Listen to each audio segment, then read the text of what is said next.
வணக்கம். நீங்கள் இணைந்திருப்பது உதயன் டிஜிட்டல் வலையொலியின் பிரதான செய்திகளுடன். செய்தி தொகுப்பு உதயன் டிஜிட்டல் செய்தி பிரிவு. செய்திகளுடன் இணைந்திருக்கும் நான் லிஷா தரணீஸ்வரன்.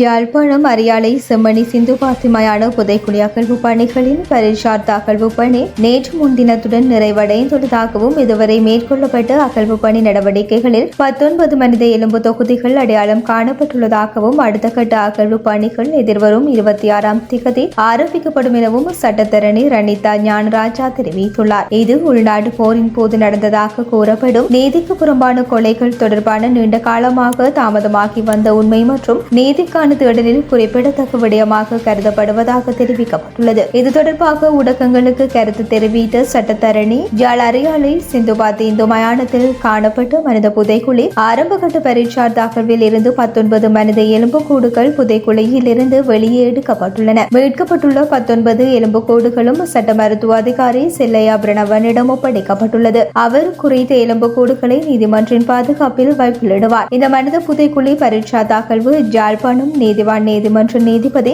ஆனந்தராஜாவின் மேற்பார்வையில் நேற்று முன்தினம் முன்னெடுக்கப்பட்டதுடன் குறித்த பரீட்சார்த்த அகழ்வு பணி தற்காலிகமாக நிறுத்தப்பட்டுள்ளது. அகழ்வு பணியை மேலும் 45 நாட்களுக்கு நீடித்து நீதிவான் ஆனந்தராஜாவால் அனுமதி வழங்கப்பட்டுள்ளது. 45 நாட்களுக்கான அகழ்வு பணிக்கான பாதீடு சட்ட மருத்துவ அதிகாரி செல்லையா பிரணவன் யாழ் நீதிவான் நீதிமன்ற நீதிபதியிடம் ஒப்படைத்துள்ளார். இதற்கு அமைய அடுத்த 3ஆம் கட்ட அகழ்வு பணிக்காக உத்தேச திகதியாக ஜூன் 26ஆம் திகதியை நீதிவான் அனுமதித்துள்ளார். குறித்த உத்தேச திகதிக்குள்ளாக சமர்ப்பிக்கப்பட்ட பாதீட்டின் நிதி கிடைக்கப்பெற்றால் 3ஆம் கட்ட அகழ்வு பணி உத்தேச திகதியில் இடம்பெறும் என்றார். யாழில் 17 சபைகளிலும் இலங்கை தமிழரசு கட்சி ஆட்சி அமைக்கும் என அக்கட்சியின் பொதுச் செயலாளர் எம். சுமந்திரன் தெரிவித்துள்ளார். இலங்கை தமிழரசு கட்சியின் சார்பில் யாழ்ப்பாணம் மாவட்டத்தில் 17 உள்ளூராட்சி சபைகளிலும் போட்டியிட்டு வெற்றி பெற்றவர்களின் சத்திய பிரமாண நிகழ்வு நேற்றைய தினம் நல்லூர் இளங்கலைஞர் மண்டபத்தில் நடைபெற்ற போதே இதனை தெரிவித்தார். இதன்போது மேலும் கருத்து தெரிவித்த அவர் இனிய கட்சிகள் போன்ற ஒரு சந்திப்புக்கான ஏற்பாடுகள் மேற்கொள்ளப்பட்ட பின்னர் அனைவருக்கும் தெரிந்து பின்பு மறுக்கும் அல்லது சந்திப்புகளை பிற்போடும் செயற்பாடுகள் தமிழரசு கட்சிக்குள் நடைபெறுவதில்லை. சமஷ்டி அடிப்படையில் ஆட்சி அதிகாரங்கள் மக்களுக்கு வழங்கப்பட வேண்டும் என்பதற்காகவே எமது கட்சி உருவாக்கப்பட்டது. அதற்காகவே அனைத்து தேர்தல்களிலும் போட்டியிடுகின்றோம். 1956ஆம் ஆண்டு முதல் இன்று வரை தமிழ் மக்கள் பிரதானமாக நம்புவது இலங்கை தமிழரசு கட்சியை மட்டும்தான். கடந்த நாடாளுமன்ற தேர்தலின் பின்னரும் மக்களது ஆணைக்கு நாங்கள் தலை வணங்குகின்றோம் என வெளிப்படையாக சொன்னேன். மக்கள் தவறாக முடிவெடுப்பதில் என்பிபி வாக்களித்த விவகாரத்தில் கூட அது மக்களுடைய தீர்ப்பு. அரசாங்கம் உட்பட அனைத்து கட்சிகளுக்கும் மக்களது தீர்ப்பினை மதிக்குமாறு நீண்ட காலமாக நாங்கள் கோரி வருகின்றோம். ஒரு குறிப்பிட்ட சபையில் தமிழரசு கட்சி அதிக ஆசனங்களை பெற்றிருந்தால் மக்களின் ஆணையை மதித்து இலங்கை தமிழரசு கட்சி அந்த சபையில் ஆட்சி அமைக்க ஆதரவளிக்க வேண்டியது உங்களுடைய ஜனநாயக கடமை. இதனை நாங்கள் 2018ஆம் ஆண்டிலேயே சொல்லி இருக்கின்றோம். சந்திப்புகள் தொடர்பாக சில உணர்வு பூர்வமான விடயங்கள் இருக்கின்றன. நாங்கள் அதனை மதிக்கின்றோம். அதனை புறம் தள்ளவில்லை. கஜேந்திரகுமாருடனான சந்திப்பு அவரது வீட்டிலேயே ஒழுங்கு செய்யப்பட்டிருந்தது. நானும் அதற்கு மறுப்பு தெரிவிக்கவில்லை. ஆனாலும் அவரிடையில் தும்புக்கட்டை கதை ஒன்றை குறிப்பிட்டிருந்தார். இந்த விவகாரம் நமது கட்சிக்குள் ஒரு சலசலப்பை ஏற்படுத்தியிருந்தது. எனவே நாம் சந்திப்புக்கான இடத்தை மாற்றி இருந்தோம். எனவே சந்திப்புக்கான இடம் குறித்த விவகாரத்தில் மக்களுக்கு ஒரு உணர்வு பூர்வமான தாக்கம் ஏற்பட்டிருந்தால் அத்தனையும் நாம் ஏற்றுக்கொள்கின்றோம். ஒட்டுமொத்தமாக இந்த விடயத்தை பார்க்கின்ற போது நாங்கள் யாருடனும் கூட்டாட்சி அமைக்கவில்லை. மக்கள் நமக்கு வழங்கிய ஆணையின் பிரகாரம் நாங்கள் அதிகாரத்தையே கோருகின்ற அரசியல் கட்சி. அதிகாரத்தை கைப்பற்றுவதற்கான ஆணையை மக்கள் வழங்கிய பிறகு அதற்கு குறுக்கே எவரும் வர வேண்டாம் என எச்சரிக்கை விடுக்கின்றோம். யாழில் உள்ள 17 சபைகளில் 1-2 சபைகளில் நமக்கு பெரும்பான்மை இல்லாமல் இருக்கலாம். நாங்கள் சொன்ன கோட்பாட்டை ஏற்றுக்கொண்டதாக சொல்லிவிட்டு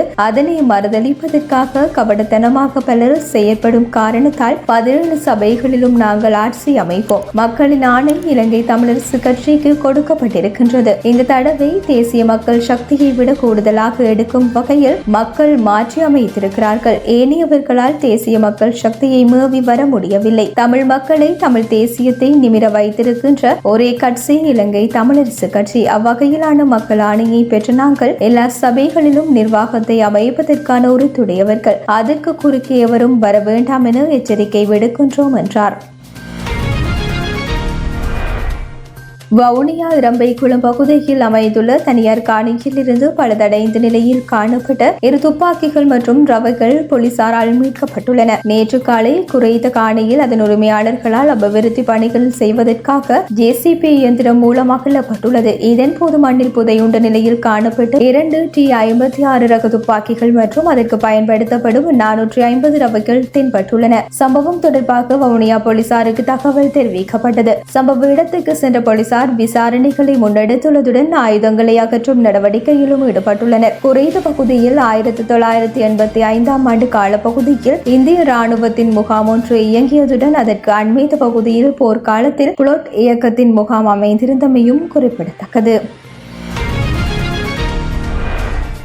ஜனாதிபதி அனுரகுமார திசாநாயக்க நாளை இரவு ஜெர்மனிக்கு பயணமாக உள்ளார். ஜெர்மனியால் விடுக்கப்பட்ட அதிகாரப்பூர்வ அழைப்பை ஏற்று அங்கு செல்லும் ஜனாதிபதி அனுர ஜேர்மன் ஜனாதிபதி வர்த்தக அமைச்சர் உள்ளிட்ட தரப்பினருடன் கலந்துரையாடலில் ஈடுபட உள்ளார். 11 மற்றும் 12ஆம் தேதிகளில் அங்கு சந்திப்பு செய்யப்பட்டுள்ள நிலையில் இலங்கை மற்றும் ஜேர்மன் ஆகிய நாடுகளுக்கு இடையில் இருதரப்பு ஒப்பந்தங்களும் கைச்சாத்திடப்பட உள்ளன. ஜேர்மன் முதலீடுகளை இலங்கைக்கு பெறுவது சம்பந்தமாகவும் ஆடை ஏற்றுமதி பற்றியும் விசேட கவனம் செலுத்தப்பட உள்ளது.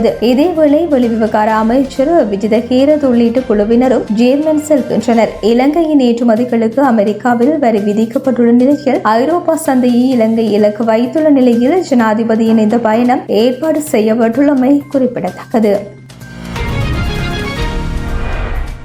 மணிப்பூரில் மீண்டும் வெடித்த போராட்டத்தால் அங்கு இணைய சேவைகள் முடக்கப்பட்டுள்ளதுடன் ஊரடங்கும் அமுல்படுத்தப்பட்டுள்ளது. இந்தியாவின் வடகிழக்கு மாநிலமான மணிப்பூரில் இடஒதுக்கீடு தொடர்பாக மெய்டி கூக்கி சமூகத்தினருக்கிடையே 2023 மோதல் ஏற்பட்டது. இந்த கலவரத்தில் 200க்கும் மேற்பட்டோர் கொல்லப்பட்டனர். மத்திய அரசின் முயற்சியால் நிலைமை கட்டுக்குள் கொண்டு வரப்பட்டது. கடந்த பிப்ரவரியில் பாஜக ஆட்சி கலைக்கப்பட்டு தற்போது ஜனாதிபதி ஆட்சி அங்கு நடந்து வருகின்றது. இந்த நிலையில் மணிப்பூரில் மீண்டும் கலவரம் வெடித்துள்ளது. மெய்டி இன அமைப்பான அரம்பாய் தெங்கோல் தலைவர் கைது செய்யப்பட்டதாக தகவல் பரவிய நிலையில் அவரை விடுவிக்க கோரி அந்த அமைப்பை சேர்ந்தவர்கள் சாலையில் டயர்களை எரித்து போராட்டம் நடத்தினர். இதனால் அப்பகுதியில் பரபரப்பான சூழல் நிலவியது. நிலைமையை கட்டுக்குள் கொண்டுவர கூடுதல் பாதுகாப்பு படையினர் பாதுகாப்பு பணியில் ஈடுபடுத்தப்பட்டுள்ளனர். மேலும் இம்பால் மேற்கு, இம்பால் கிழக்கு, தவுபால், பிஷ்ணுபூர் மற்றும் காக்சிங் உள்ளிட்ட 5 மாவட்டங்களில் இணைய சேவை நிறுத்தி வைக்கப்பட்டுள்ளது. இதற்கிடையே மேற்கு இம்பால், கிழக்கு இம்பால், தவுபால்,